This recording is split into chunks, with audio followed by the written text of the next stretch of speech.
नमस्कार. पुढारी news book क्लबमध्ये तुमचं मनापासून स्वागत. ऑक्टोबर महिना आला की जगभरातल्या साहित्य विश्वाला ओढ लागते ती नोबेल पुरस्काराच्या घोषणेची. यावर्षी हा मानाचा साहित्य विभागातील नोबेल पुरस्कार ज्येष्ठ हंगेरियन लेखक लास्लो क्रान्त्झहोरकाई यांना जाहीर झालाय. सत्ता आणि व्यवस्था जर चुकीच्या पद्धतीने वापरल्या गेल्या तर समाजाचा भाग म्हणून एका व्यक्तीने काय करायला हवं याचा शोध त्यांच्या साहित्यातून सातत्याने घेतलेला दिसतो. आज जगभर वाढत चाललेली अस्वस्थता आणि अनेक ठिकाणी सुरू असलेली लोकशाहीवादी आंदोलनं या पार्श्वभूमीवर अशा लेखकाला हा पुरस्कार मिळणं हे अनेक अर्थानं महत्त्वाचं आहे. या लेखकातील माणसाचा आणि त्यांच्या लेखनाचा वेध घेणारा हा विशेष रिपोर्ट.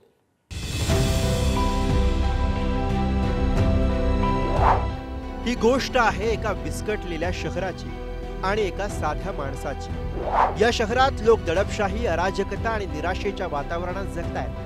अशा या शहरात ग्योर्ग होलर नावाचा माणूस राहत असतो. तिथे राहताना प्रत्येक पावलावर तो भीती, अगतिकता आणि समाज म्हणून झालेली घसरण अनुभवतो. त्याला जाणवतं की आसपास पसरलेली भीती ही फक्त बाहेरील जगाचं प्रतिबिंब नाही, तर माणसाच्या मनातल्या संघर्षाचं दर्शन आहे, ज्यातून जन्मते एका साध्या माणसाची अराजकतेतून मार्ग शोधण्याच्या प्रवासाची कथा. हंगेरीमधले महान लेखक लास्लो क्रान्त्झहोरकाई यांच्या हर्ष्ट 07769 या कादंबरीची ही गोष्ट. याच लास्लो यांना या वर्षीचा साहित्याचा नोबेल पुरस्कार मिळालाय. आज जागतिकीकरणानं आणि तंत्रज्ञानाच्या अतिरेकानं प्रत्येक जण ते तुटलेपण अनुभवतोय. अशा परिस्थितीत ही गोष्ट आशेचा नवा मार्ग दाखवते. आजच्या आधुनिक म्हणवणाऱ्या जीवनातील अराजकता आणि मानवतेचा शोध घेणारं त्यांचं हे लेखन खूप काही देऊन जातं. असा हा लेखक घडला कसा, त्यांच्या लेखनाचं वैशिष्ट्य काय हे समजून घेऊ. लास्लो क्रान्त्झहोरकाई यांचा जन्म 1954 मध्ये हंगेरीतल्या ग्युआला या शहरात झाला. कम्युनिस्ट हंगेरीमधील सरकारी दबावाखालील वातावरणात त्यांचं बालपण गेलं. त्या काळात त्यांनी अनुभवलेल्या घुसमटीनं त्यांच्यातील लेखकाला जन्म दिला. त्यांच्या लेखनामुळे प्रवासावर बंधनं होती. त्यांचा पासपोर्ट सुद्धा जप्त करण्यात आला होता. या दडपशाहीचा आणि निर्बंधांविरोधातला सूर त्यांच्या लेखनात स्पष्टपणे दिसतो. आपलं संकट दूर करण्यासाठी आपणच प्रयत्न करावे लागतात, हे त्यांच्या लेखनाचं सूत्र. लास्लो यांची लेखन शैली वैशिष्ट्यपूर्ण आहे. लांबलचक वाक्य, मध्ये संत होत जाणारं कथानक, आशयघन वर्णनं आणि त्यातून डोकावणारे गूढ दार्शनिक विचार हे त्यांच्या लेखनाचे स्वभाव आहे. हे असं सलग वाचताना वाचकाला कधी कधी थकवा येतो, तरीही त्या प्रवासात त्याला काहीतरी सापडत असते.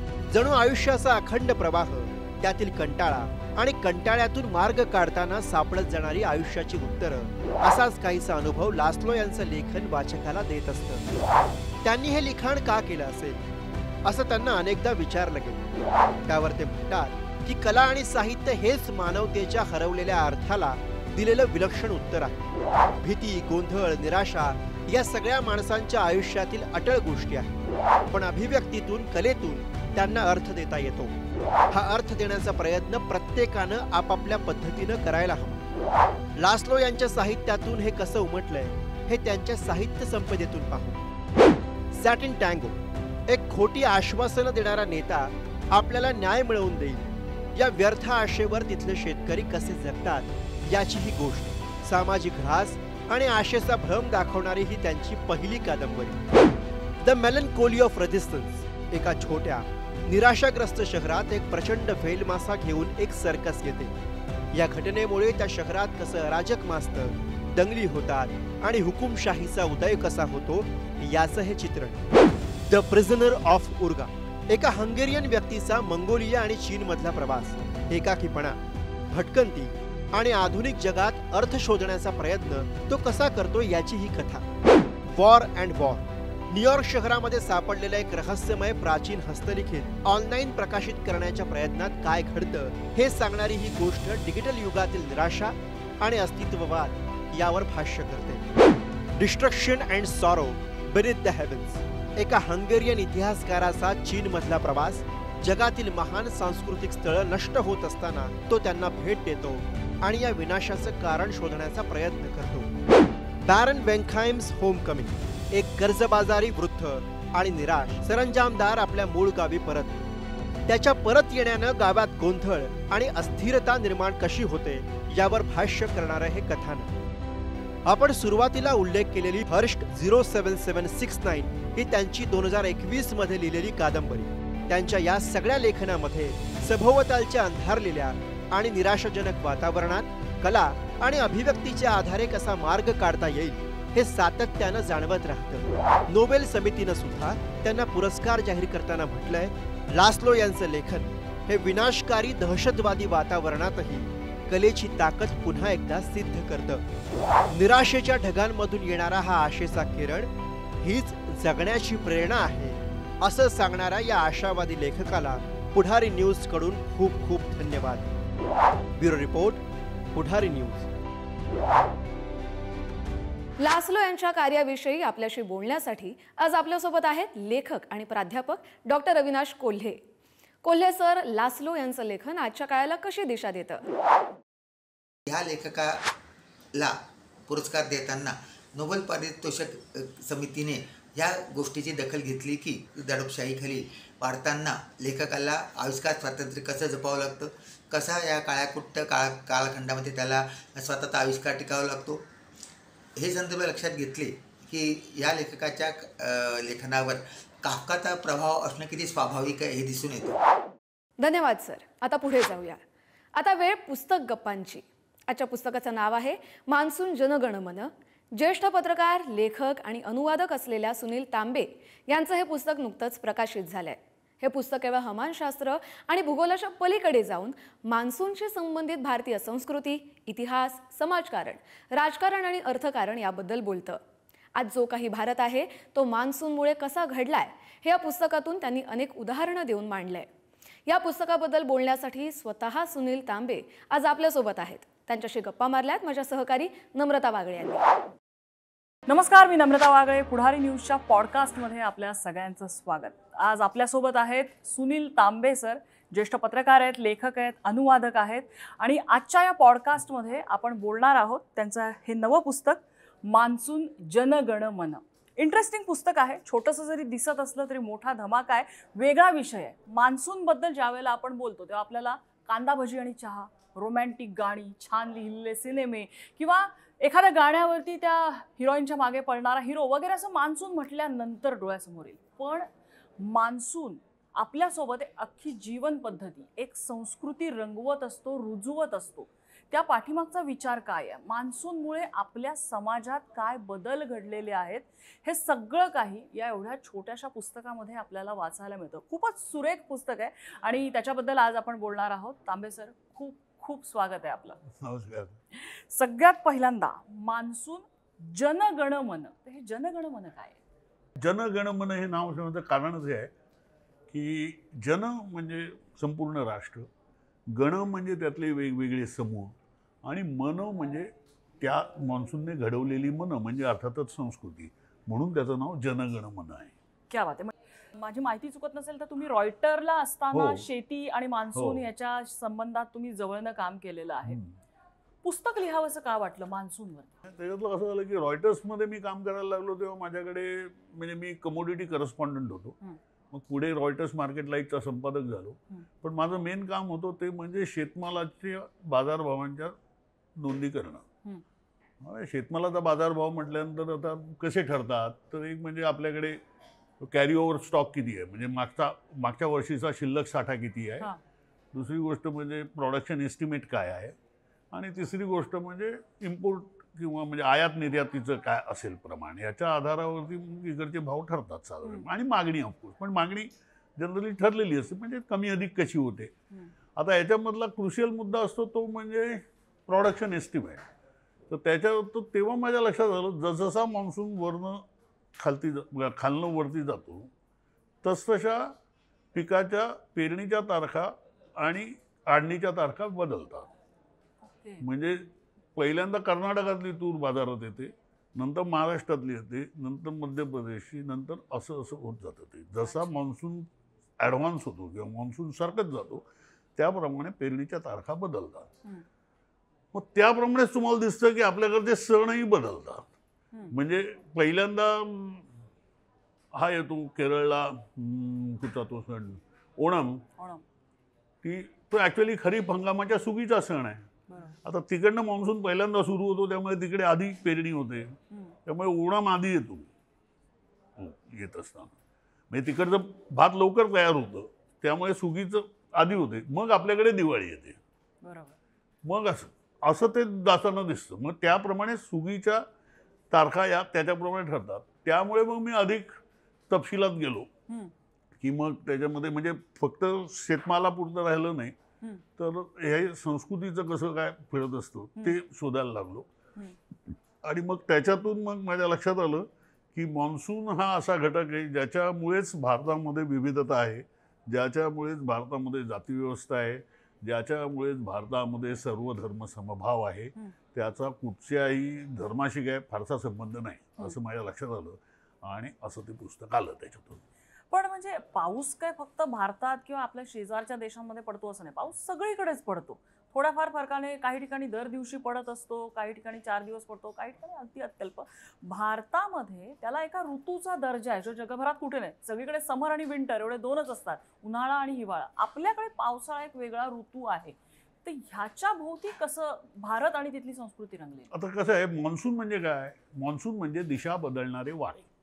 हे वारे एप्रिल महिन्यामध्ये तिकडनं म्हणजे हिंद महासागरातनं व्हायला सुरुवात होते. ते दक्षिणेकडून उत्तरेकडे ब्रॉडली म्हणजे ज्याला आपण नैऋत्य मान्सून म्हणतो तसे वाहतात, आणि नंतर दिशा बदलतात. सप्टेंबरला उलटे व्हायला लागतात.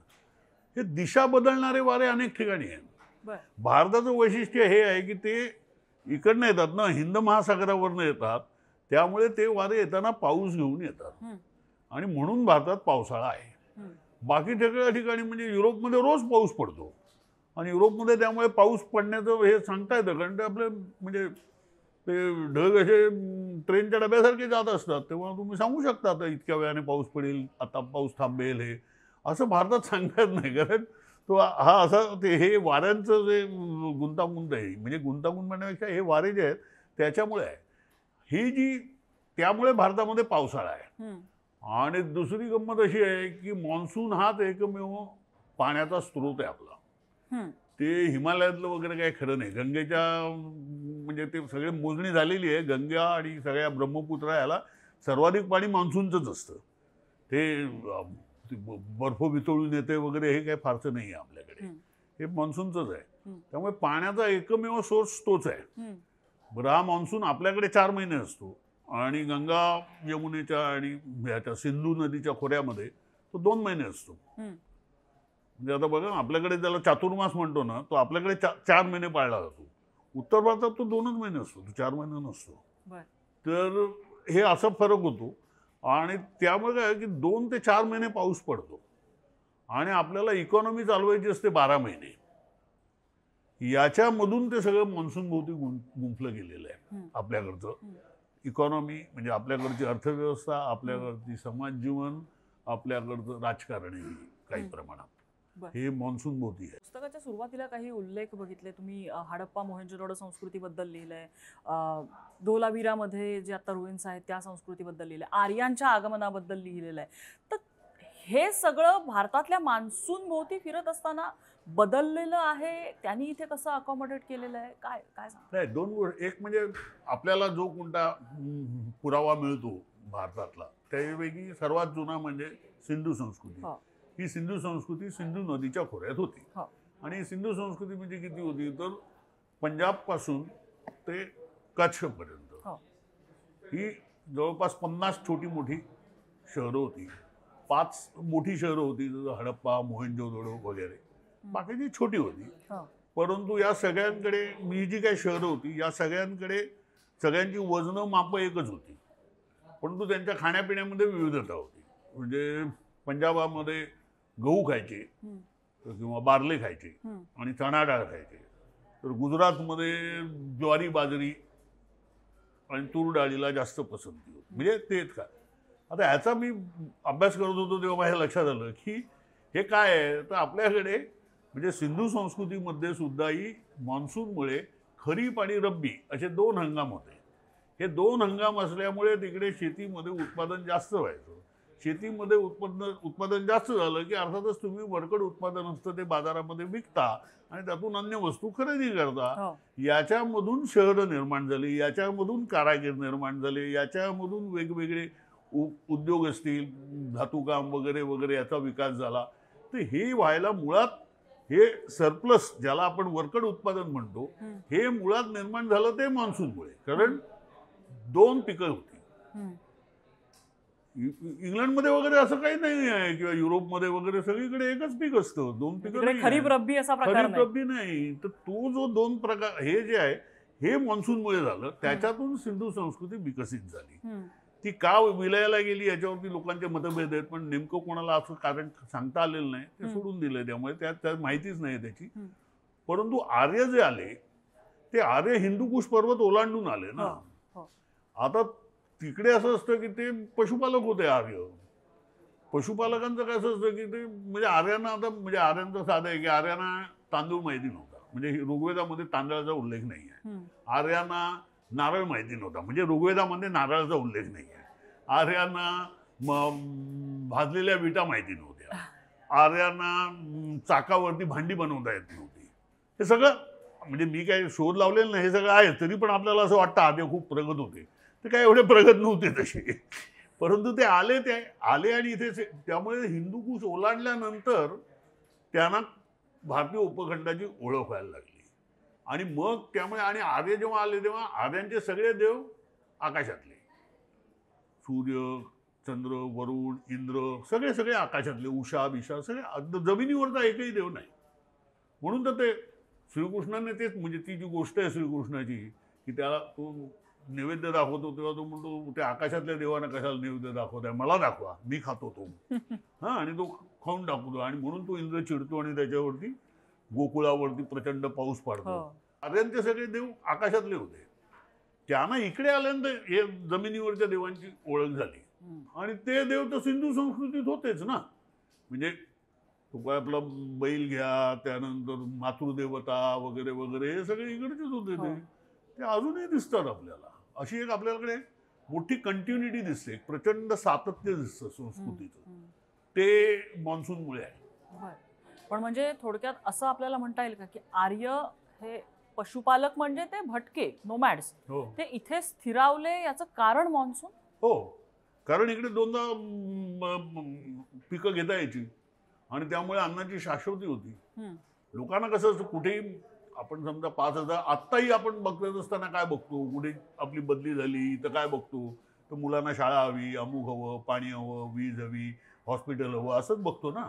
तेच त्यावेळेला बघत होते की आपल्याला अन्नाची शाश्वती काय आहे. तर ती अन्नाची शाश्वती इकडे ही मान्सूनमुळे होती. आणि हे नाहीतर ते असेच फिरत राहायचे ना की म्हणजे सेंट्रल एशिया बघितला तर तो स्टेप्सचा प्रदेश आहे ना, तिकडे शेती बिती कमी आहे तशी, तर ते इकडे आले. पण म्हणजे माझा असा प्रश्न आहे की आपल्याकडे पाऊस पडतोय, जगभरात इतर ठिकाणी सुद्धा पाऊस पडतो, तिथं का अशी संस्कृती विकसित होऊ शकली नाही? प्रत्येक ठिकाणी वेगवेगळ्या प्रकारची संस्कृती दिसते.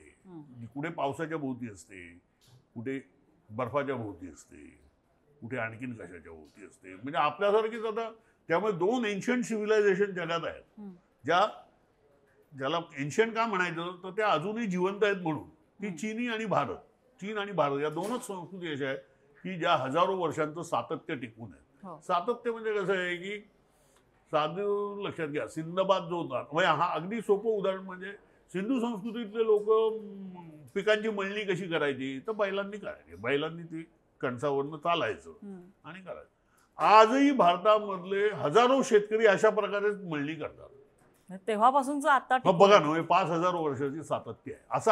असं इंग्लंडमध्ये एक तरी मिळेल का की आम्ही 5,000 वर्षापूर्वी अशी शेती करतो आणि तशीच करतोय, किंवा फ्रान्समधला किंवा जर्मनीतला कोणी माणूस म्हणेल का? नाही, कारण तशी शेती नव्हतीच. असं आहे ते. तर हे जे सातत्य आहे हे तुम्हाला फक्त आपला हा चीन आणि भारत या 2च देशामध्ये आपल्याला इतकं प्रदीर्घ सातत्य दिसतं. असं दुसरीकडे कुठे दिसत नाही. आणि त्यामुळे आपण बदलत नाही ना माणसं. म्हणजे असं आहे की हे जे मान्सूनचे वारे आहेत हे पाऊस आणतीलच याची गॅरंटी नसते. त्यामुळे एक सतत आपलं अवलंबित्व असतं. त्यामुळे आपण श्रद्धाळू असतो. आपण अंधश्रद्धाळूही असतो.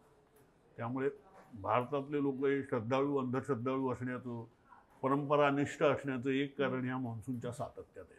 जेवढा आपण विचार करत राहू ती प्रत्येक गोष्ट कशी मान्सूनशी जोडता येते हे खूप इंट्रिगिंग आहे, माहिती आहे का. म्हणजे बारीक सारीक गोष्ट ही कशी पावसाशी जोडलेली आहे आणि भारतातल्या पावसाशी, आणि आपण ज्याला भारतीय उपखंड किंवा भारतवर्ष ज्याला म्हटलेलं आहे, तिथे सगळीकडे थोड्याफार फरकाने हीच परिस्थिती. आज जरी आंतरराष्ट्रीय सीमांनी हे देश वेगळे केलेले असले तरी सगळीकडे परिस्थिती हीच दिसते. आपण खूप काही बोलूया नको, कारण मला वाटतं पुस्तक वाचण्यामध्ये अजून ती जास्त मजा आहे.